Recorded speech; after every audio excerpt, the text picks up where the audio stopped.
বাতাস লাগাতে অন্তরে হারে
তাই আপনারা এখন ধৈর্য ধরে থাকবেন। আমার মামা আসবে আর আমার কাছে সনাতন ধর্মের থেকে জিজ্ঞাসা করছে, আমি অল্প একটু সনাতন ধর্মের কথা বলে তারপরে বসে যাচ্ছি, বাকিটা পরে চালাই দেবো।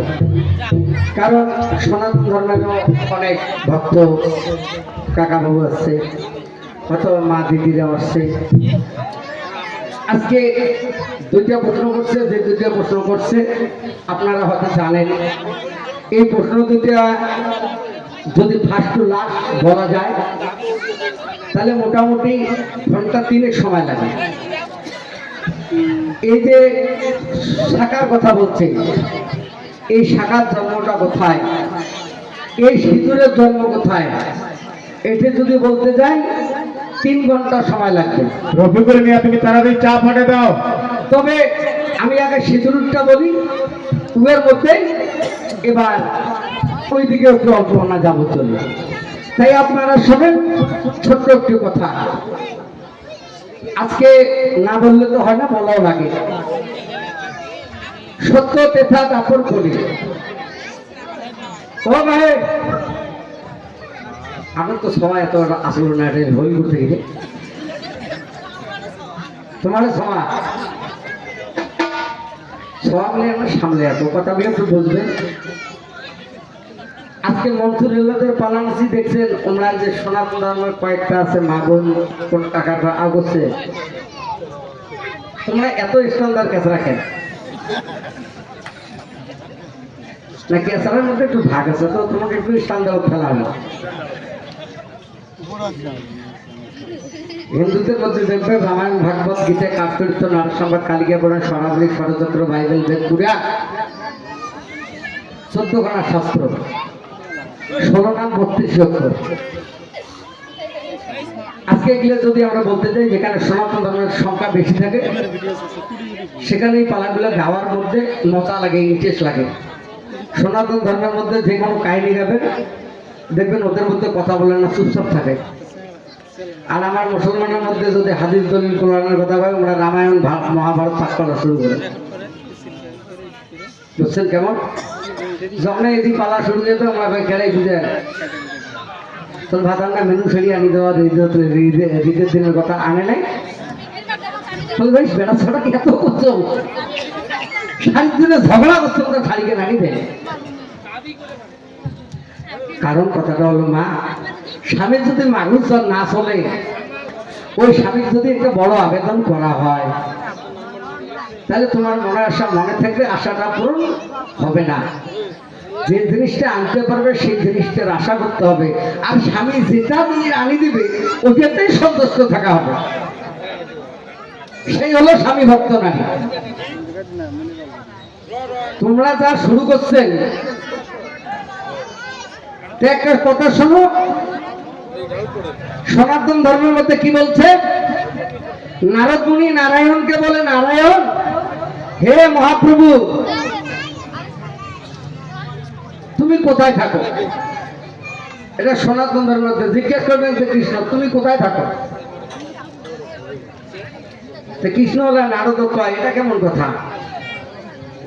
আজকে হঠাৎ এই প্রশ্ন, এর বিষয় কি?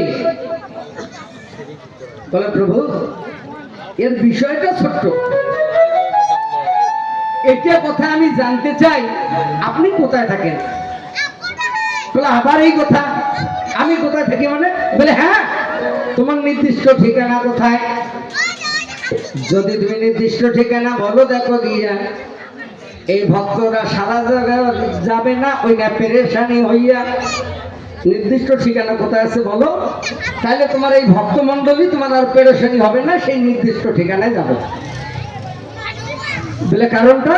বলে হ্যাঁ, তোমাকে পাওয়ার জন্য, তোমার সান্নিধ্য লাভ করার জন্য কেউ গয়া যায়, কেউ কাশি যায়, কেউ মথুরা যায়, কেউ মন্দিরে যায়, কেউ বৃন্দাবনে যায়। কি থাকে যাওয়া হয় তো, তাহলে এই জায়গাগুলো যাওয়া হয়, তাহলে কোথায় ভগবানকে পাওয়া যাবে? ও ভাই তোমরা তো খুব যেমন ভালো রামায়ণ শুরু করছেন, তোমার এবার ভাগ করতাম ওই শোনা।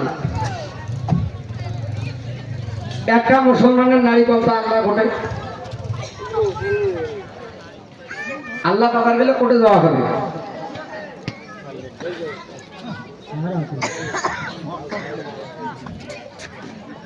এমার মধ্যে গয়া, কাশী, বৃন্দাবন, মন্দির, অনেক জায়গা আছে। এলে গেলে ভগবানের সান্নিধ্য লাভ করা যায়। তোমার মধ্যে কোটে কোনা গেলে আল্লাহ পাওয়া যাবে।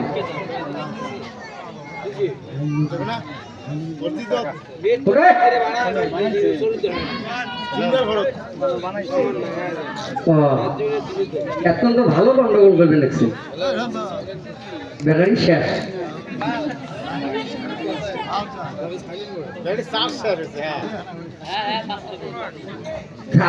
খালি গালা গুলো করেন না, মনে করবেন আমরা মারফত করবেন, ওরা যদি কিছু জানে না। আমরা কিন্তু মারফত করিনি, আমরা যেটা করি সেটা হলো মায়ের পথ, আমরা মারফত নাই। কথাগুলো একটু শোনো, তারপরে তোমার বিষয়টা ঠিক মতো হবে না। তাই যখন এই কথাগুলো বললো, তুমি কোথায় থাকো? গয়াতে না কাশীতে না মথুরায় না মন্দিরে না বৃন্দাবনে? তখন বলছে নারদ আমাকে পাওয়ার জন্য তো ভক্তরা যায়, কিন্তু আমি ভগবান গয়াতে থাকি না, কাশীতে থাকি না, মথুরায় থাকি না, মন্দিরে থাকি না, বৃন্দাবনেও থাকি না। বলে তাহলে কোথায় থাকো? তাহলে কোথায় থাকো? কোথায় তোমার ঠিকানা? কোথায় গেলে তোমার দর্শন পাওয়া যাবে? তখন বললে হে নারদ আমি কোথায় বিরাজ করি জানো? বলে কোথায়? যে জায়গাটার মধ্যে হবে কবি নাম কীর্তন, সেই জায়গাটা হলো আমার মধুর বৃন্দাবন। যে জায়গাটার মধ্যে কবি নাম কীর্তন, সেই জায়গাটা হলো মধুর বৃন্দাবন। যে জায়গাটার মধ্যে হয় ভক্তবিন্দুর আগমন, সেখানে আমি ভগবান করি বিরাজমান। কি দাদা কইলেন? বলে 10 যেখানে আল্লাহ ঈশ্বর গড ভগবান, সেখানে 10 চক্র নারায়ণ, 10-এর মাঝে আল্লাহকে পাওয়া যায়। মানুষ সবাই সমান হয়, মসজিদ ঘর আল্লাহ থাকে, কলবে মুমিন আরশে আল্লাহ, কলবে মুমিন আরশে আল্লাহ। এই তো আল্লাহর ঠিকানা। মসজিদ ঘরে কোনোদিন আল্লাহ থাকে না। কথাটা বুঝে এসছে? মানুষের কলবে আল্লাহ। আর সবাই আমরা কি বলি? মসজিদ দেখলে ভাই ভাই আল্লাহর ঘরে কিছু দান করি, জানো ওটা আল্লাহর ঘর। কি ওটা আল্লাহর ঘর? ওখানে আল্লাহর ইবাদত করার ঘর। আল্লাহ যেটা নিজে বানায় সেটা হলো আল্লাহর ঘর। আল্লাহ আমাকে বানাইছে, তোমাকে বানাইছে, এটি হলো আল্লাহর ঘর। ওটা তো আমরা মানুষে বানাচ্ছি, আমরা মানুষে বানিয়ে নাম দেই ওটা আল্লাহর ঘর না, ওটা আল্লাহর ইবাদত করার ঘর। ওখানে যে আমরা মোটি 22টি লোক, ওখানে আল্লাহর উপাসনা, গুণগান, নামাজ, রোজা সম্পর্কে আলোচনা এইগুলোই করা হয়। এটি হলো আল্লাহর ইবাদতের ঘর। আমরা ইবাদত করি, ওখানে যাই, আল্লাহকে স্মরণ করি। নির্জনে বসে ওই ঘরের মধ্যে নাই একটা এবার ছবি নাগা, নাই কোনো ডেক, নাই কোনো বাজনা, নাই কোনো তাল, নাই কোনো খোল। 5 ওয়াক্ত নামাজের সময় ওই ঘরটা দেওয়া হয়। কি দেওয়া হয় না? নামাজটা পড়ার জন্য নির্জনে নামাজটা আদায় করি। খালি হোমেও বলে আল্লাহর ঘর, আল্লাহর ঘর। কথাটা ভালো করে শুনে যান। তখন বলছে, নারদ বললেন, হে নারায়ণ, তুমি যে কবি নাম কীর্তনে বিরাজ করো, ওখানে তো সব জাতির নারী পুরুষ থাকে, হিন্দু, মুসলিম, জৈন, ভাই, তারাল, মুসি, বৌদ্ধ, খ্রিস্টান, শেখ, সৈয়দ, মোগল, পাঠানের কাজ তো 36 জাতির নারী পুরুষ থাকে। ওখানে হিন্দু মুসলমান কি করে চিনবেন? তুমি তো তোমার নাম গাবে। তখন বলছে, ওরে আমার যখন নাম গাবে, আমার যারা ভক্ত আছে তারা আমার নামের সঙ্গে হরিবল হরিবল বলবে। আর যারা আমার নাম গাবে, নামের সঙ্গে যারা রাধের বংশের নারী হবে, তারা দেখবে বেহুলার জাতের নারী, সাবিত্রীর জাতের নারী, নামের সঙ্গে সঙ্গে দেখো গোলক ধ্বনি দেবে। হয় হ্যাঁ। যারা আজকে যেমন কৃষ্ণ ভক্ত সুদামা ছিল, এইরকম যারা আমার ভক্ত আছে, এই আমার নাম শোনার সঙ্গে সঙ্গে নামের সঙ্গে উল্লেখধ্বনি দেবে। এই কারণে মা, আমি যখন নাম গাবো, সনাতন ধর্মের মা বোন যদি থাকেন, তাহলে এক নাম উল্লেখধ্বনি দেন, মুসলমানের নারীকে দেন না। কারণ শাস্ত্রে আছে, তাই সনাতন ধর্মের মধ্যে উল্লেখধ্বনি দেওয়া যায়, মুসলমানের হাদিসও নাই। যায় মুসলমানের দেওয়া যায়? যায় না। যার যার শাস্ত্র, যার যার ধর্ম, তার কাছে অতি বড়। তাই আপনারা কথাগুলো একটু ভালো করে ধরো, কারণ এই বিষয়টা বলতে গেলে অনেক সময় লাগবে। তাই আপনারা একটু ধৈর্য সহকারে শোনেন। আমি গাবো নামের ধ্বনি, সনাতন ধর্মের কাকা বাবু দাদা থাকলে একটু দেবেন হরির ধ্বনি, মা দিদিরা থাকলে একটু ধ্বনি দেবেন মা। ভুল করি মুসলমানের নারী দেন না, মনে করছেন শুনলে একই গ্রামের থেকে একসাথে হাট বাজার করি। তোমরা যদি এটা আমরা কেউ ছাড়ি, ওটা কাজ করে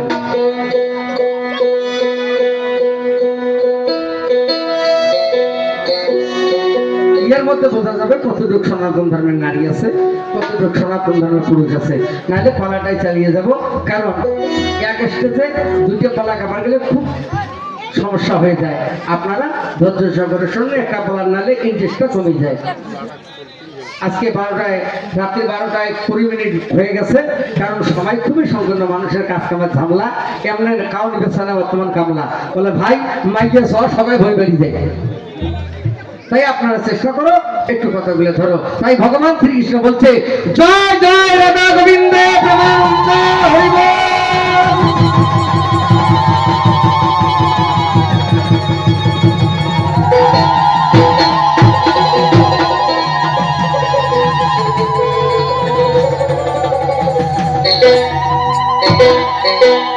তোমরা গাও হরির গুণগান, হারে পাগলা ওরে নাম সোজা কর পান আনন্দে ভরে যাবে প্রাণ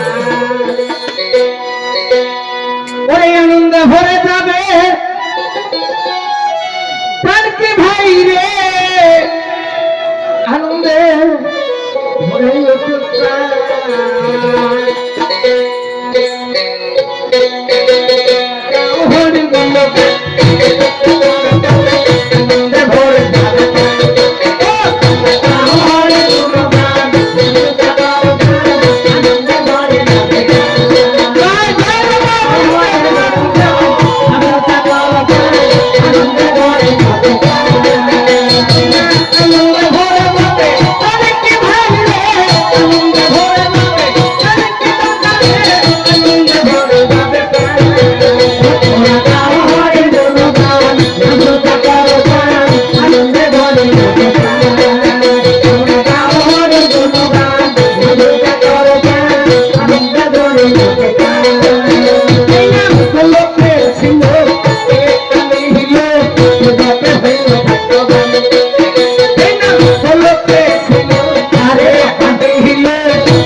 হ্যালো হ্যালো তাই দেখো আমি মনে করছি জানি কেন ভাই সনাতন ধর্ম আপনারা বুঝি বেশি নাই উলুক ধর্মীয় হিসেবে দেখা যাবে ভাদ্র মাসি ওয়ান্না খান ঘিস ঘিসে হয়ে বসছে যাক আপনাদের উলুক ধর্মীতে খুব সন্তুষ্ট হলাম তা ভগবান শ্রীকৃষ্ণ 1600 গোপিনী নিয়ে নীলাগত্তা বৃন্দাবনে যায় বৃন্দাবনে যাওয়ার সময় সারা রাত ধরে নীলা কীর্তন চলে নীলা কীর্তন করতে করতে 4 প্রহর রাতের মধ্যে 3 প্রহর চলে যায় একটা প্রহর বাকি আছে নীলা শেষ হলো যার যার মতে শেষে সখীরা গৃহে অবস্থান করলেন চলে গেল রাধিকে যাচ্ছে না রাধিকে যখন যায় না ভগবান তখন আর কিছু কয় না রাধিকার দিকে ভগবান তাকাচ্ছে ভগবানের দিকে রাধিকা তাকাচ্ছে